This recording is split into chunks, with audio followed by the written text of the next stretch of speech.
Washington, D.C. requires specific licensure for any professional collecting rent, enforcing leases, or overseeing building operations.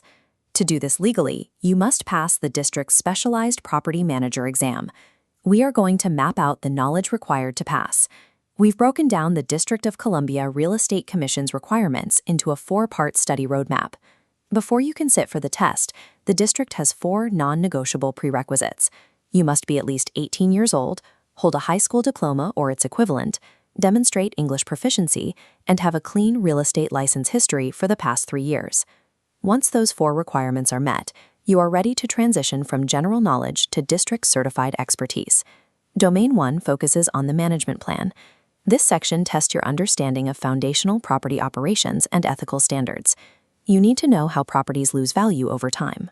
Be prepared to define the 3 distinct types of property obsolescence: physical wear and tear, functional obsolescence like outdated building systems, and economic obsolescence caused by external neighborhood factors. You also need to know the ethical boundaries. The exam will test your financial integrity, specifically the absolute legal ban on commingling a property owner's funds with your own personal or business accounts. Mastering these concepts proves to the Commission that you can safeguard an owner's physical asset and their capital. Domain 2 covers financial management. Because this section relies on multi-step financial formulas, it is a primary reason applicants struggle with the exam. This image shows a standard net operating income calculation problem, exactly like the ones on the test. Let's walk through the arithmetic step by step. Step 1 is calculating the gross potential rental income. You find this by multiplying the monthly rent for each unit type by 12 months, assuming full occupancy. Here, the 3 unit types total $208,800 for the year. Step 2 is determining your vacancy loss. The problem states one studio unit will be empty for 6 months. At $1,000 a month, that creates a $6,000 loss. For step 3, subtract that $6,000 vacancy loss from your gross potential income. That gives you your net effective rent, which is $202,800. The final step is factoring in the cost to run the building. Subtract the forecast operating expenses, $125,000 in this case, from your net effective rent. You are left with $77,800. That is your net operating income.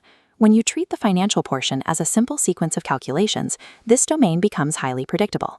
Domain 3 shifts the focus to property preservation and risk management. You must distinguish between specific categories of maintenance and insurance. The exam requires you to distinguish routine upkeep from major overhauls. Preventive maintenance involves cyclical, planned checks, like elevator inspections, designed to extend equipment life. Capital repairs are major, high-cost structural replacements, like installing a new roof. You also need to classify insurance policies correctly. General liability insurance protects the property owner from claims of bodily injury made by the public. Workers' compensation is separate. It provides wage and medical protection specifically for your employees if they are injured on the job. Passing this domain shows you can anticipate physical property failures before they result in legal liabilities. Domain 4 covers District of Columbia laws and regulations. General property management knowledge is insufficient for this section. The exam tests the specific laws that govern the district. First, memorize the limits on security deposits.